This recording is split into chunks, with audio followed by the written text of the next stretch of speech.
Assalamualaikum semuanya. Bantu support channel ini ya dengan cara klik like, komen, share, subscribe, dan bunyikan tanda loncengnya ya. Terima kasih.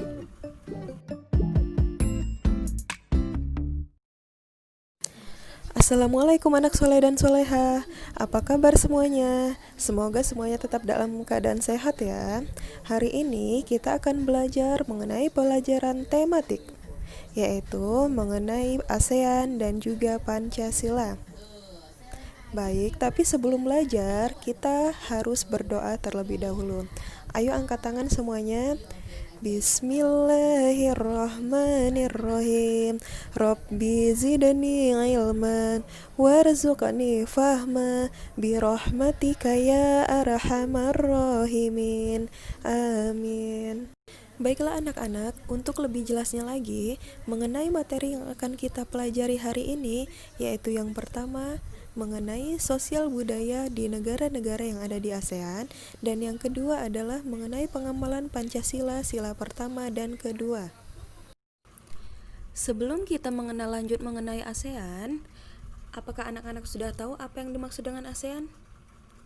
Ya, ASEAN adalah Association of Southeast Asian Nation, yang artinya Perhimpunan Bangsa-Bangsa Asia Tenggara.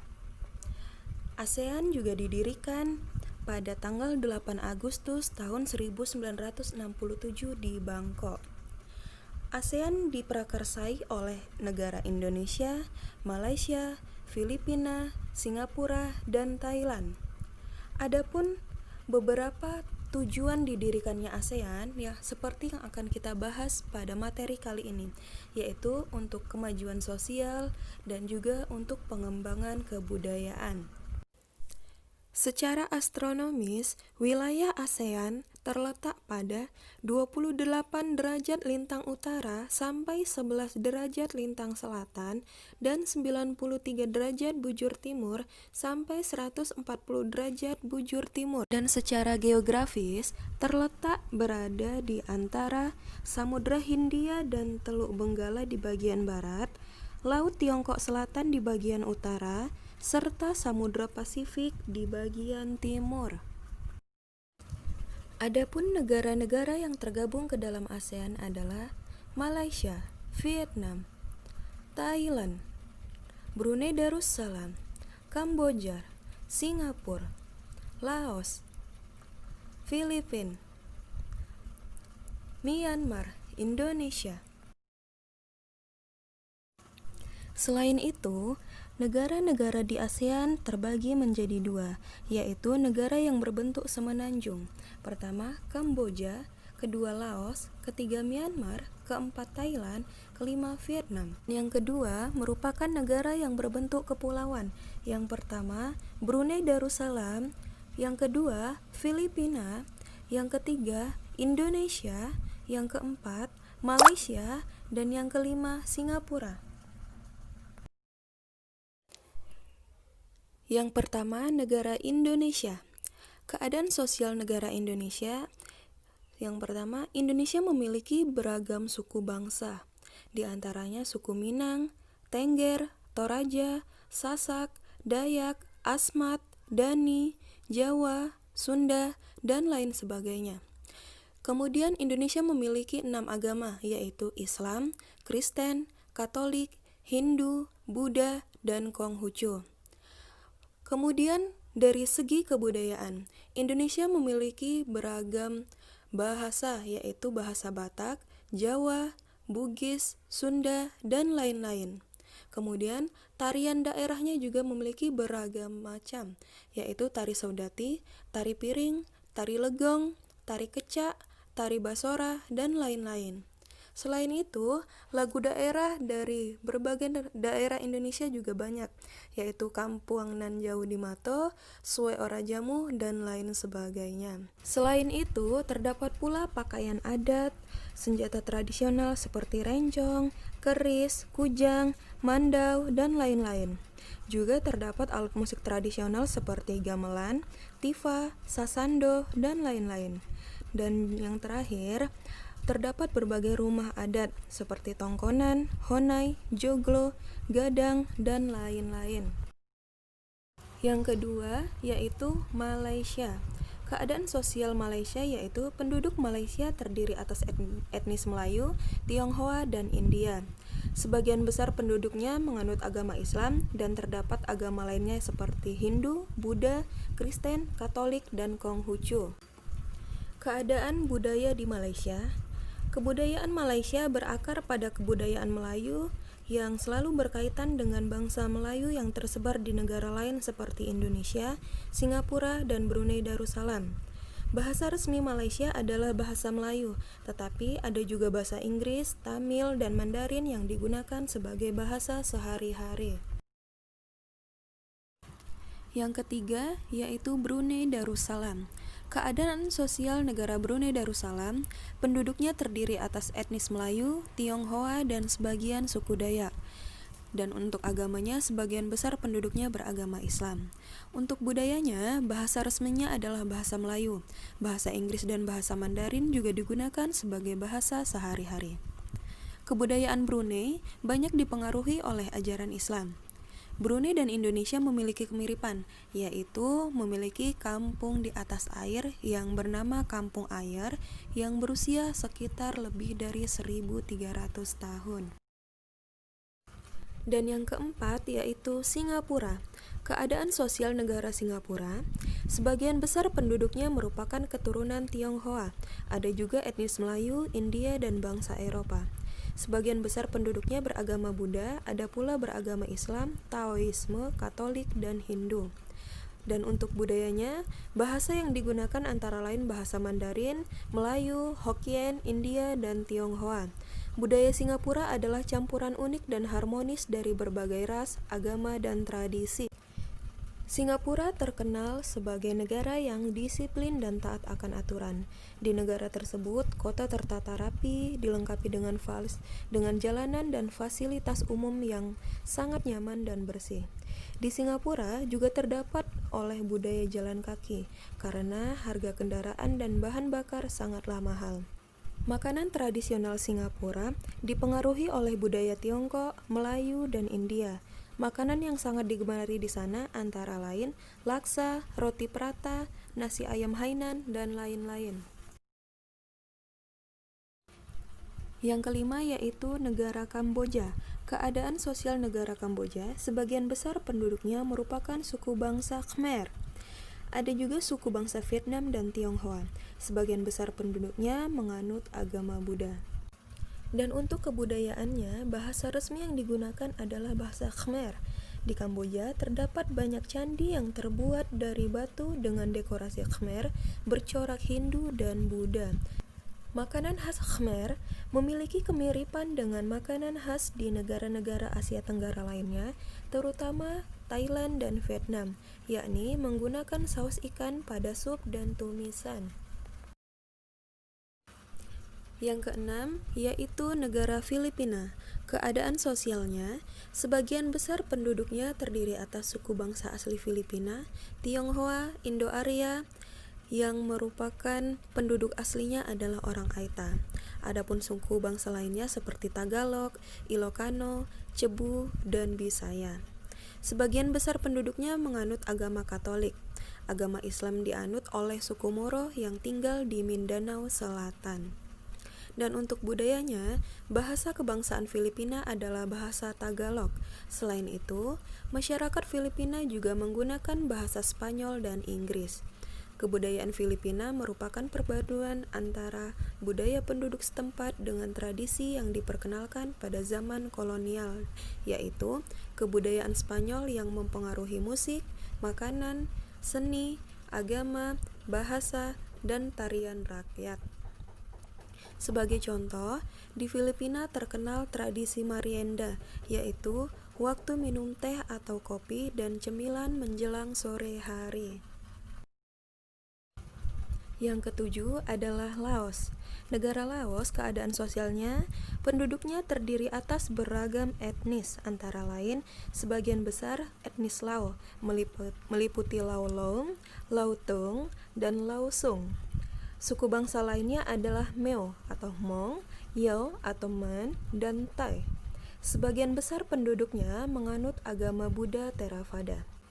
Dan untuk budayanya, bahasa resmi yang digunakan adalah bahasa Lao. Kebudayaan Laos banyak dipengaruhi ajaran agama Buddha, seperti kebiasaan hidup dalam kesederhanaan. Selain itu, juga berpengaruh pada bahasa, seni, seni tari, dan seni musik. Alat musik tradisional Laos disebut khaen, yaitu sejenis pipa bambu.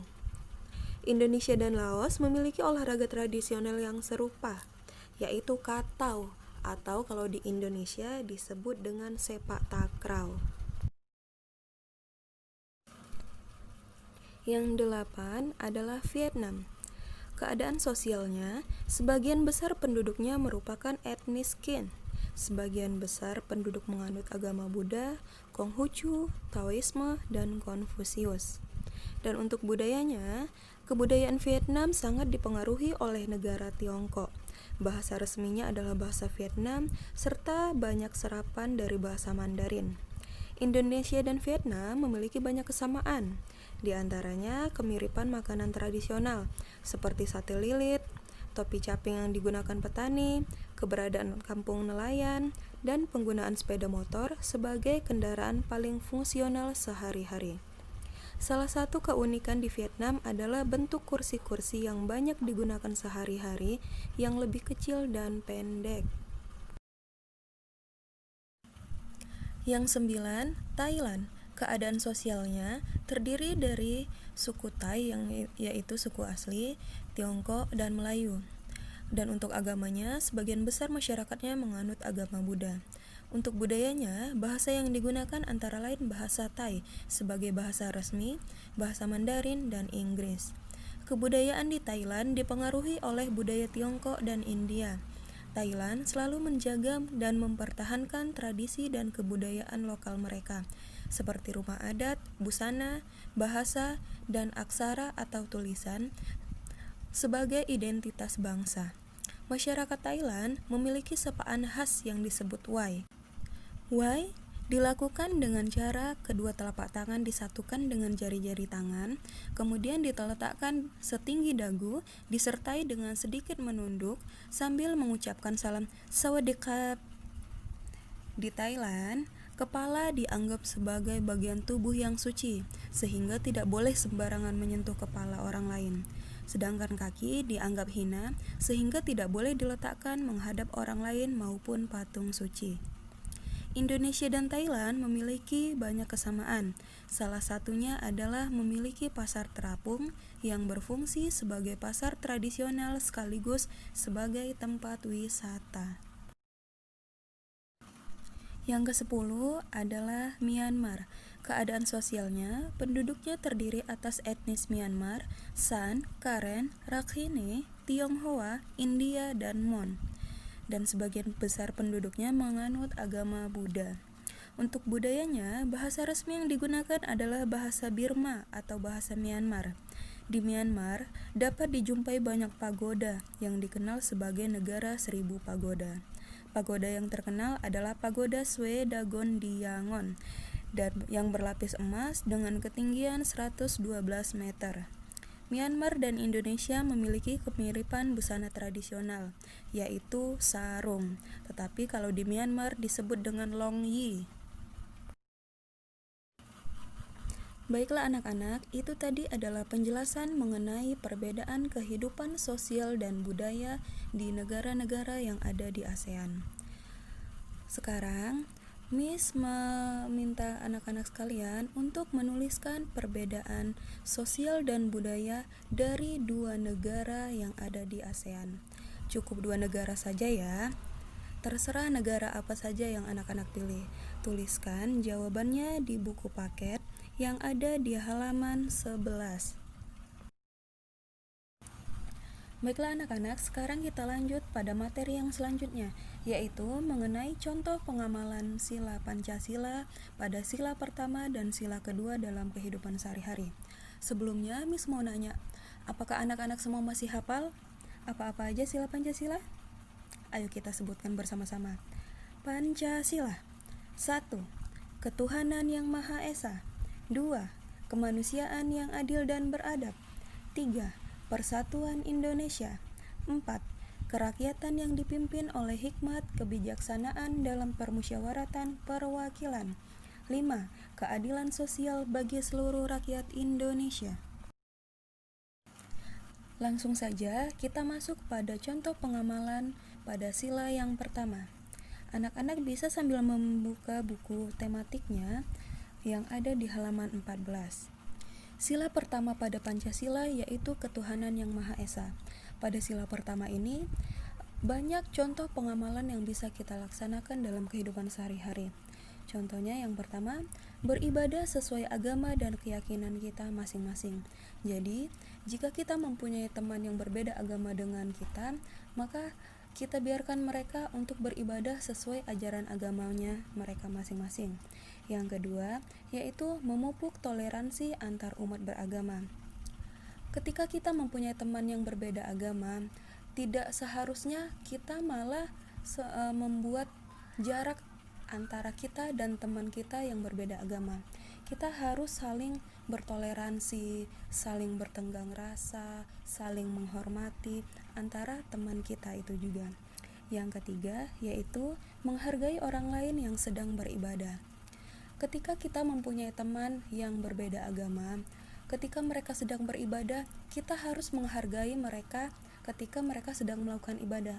Begitu juga dengan mereka ketika kita sedang melakukan ibadah, mereka juga seharusnya menghargai kita. Yang keempat, yaitu tidak memaksakan suatu ajaran agama kepada umat lain.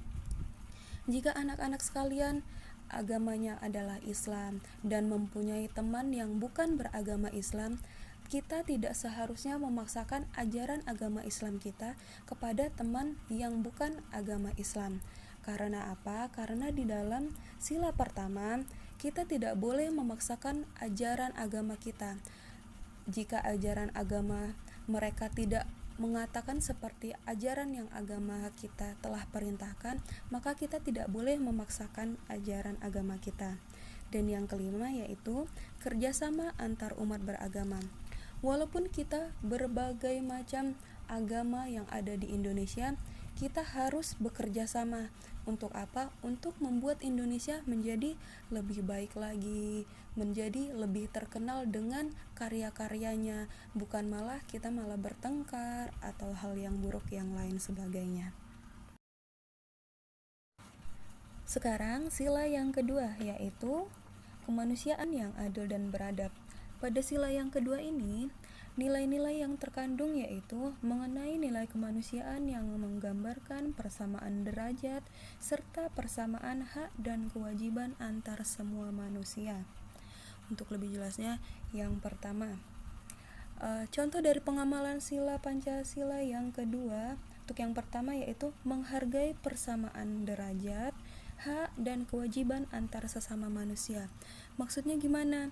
Maksudnya kita semua memiliki derajat yang sama, hak yang sama, dan kewajiban yang sama sebagai sesama manusia di Indonesia ini, di negara ini. Kita nggak ada yang berbeda. Hak kita semua sama. Sebagai warga negara, kita mempunyai hak yang sama. Kita mempunyai kewajiban yang sama, kita mempunyai derajat yang sama. Yang kedua yaitu tidak bersikap semena-mena kepada orang lain. Maksudnya, kita tidak boleh bersikap tidak adil, kita tidak boleh bersikap jahat kepada orang lain, kita tidak boleh bersikap semau kita kepada orang lain. Jika kita ingin diperlakukan baik, maka kita juga harus berbuat baik. Jika kalian tidak ingin diperlakukan dengan buruk, maka kalian juga tidak boleh memperlakukan orang lain dengan buruk. Dan yang ketiga yaitu memperlakukan orang lain secara adil. Kita harus memperlakukan orang lain secara adil, yaitu secara sama. Kita tidak boleh membeda-bedakan. Misalnya kepada teman yang A kita bersikap baik, tetapi kepada teman yang B kita malah bersikap jahat, bersikap acuh tak acuh. Itu tidak boleh. Kita harus bersikap sama kepada semua teman-teman kita atau semua tetangga dan masyarakat kita. Yang keempat yaitu memiliki rasa solidaritas dan tenggang rasa yang tinggi. Jika ada tetangga kita, teman kita yang sedang kesusahan, yang sedang sakit, sebaiknya kita menjenguknya. Sebaiknya kita melihatnya, membantunya, jangan malah membiarkannya aja, atau malah kita malah membicarakannya, atau malah semakin menjelek-jelekannya. Itu tidak boleh. Semakin kita bersikap baik kepada orang lain, maka orang lain juga bersikap baik kepada kita. Yang kelima, saling menghargai hak asasi orang lain. Kita semua mempunyai hak dan kewajibannya masing-masing. Kita mempunyai hak asasi yang mana semua orang juga punya. Jadi, ketika kita saling menghargai hak kita masing-masing, maka orang lain juga akan menghargai hak kita, dan hidup kita menjadi lebih tentram, lebih nyaman, lebih damai. Baiklah anak-anak sekalian, itu tadi adalah contoh dari pengamalan sila pertama dan sila kedua dari sila Pancasila. Agar tidak lupa, anak-anak sekalian harus menuliskan contoh dari pengamalan sila pertama dan sila kedua ke dalam buku tulis. Kemudian, untuk tugas pengamalan dari sila Pancasila yang sudah kita pelajari tadi adalah yang pertama, anak-anak harus sholat berjamaah, baik itu di masjid ataupun di rumah bersama keluarga. Dan yang kedua yaitu menyayangi adik atau kakak. Oke, sampai di sini pelajaran tematik kita pada hari ini. Jangan lupa untuk selalu semakin semangat belajarnya, tetap menjaga kesehatan, jangan lupa untuk membantu orang tua, dan tetap mengerjakan sholat 5 waktu. Assalamualaikum warahmatullahi wabarakatuh.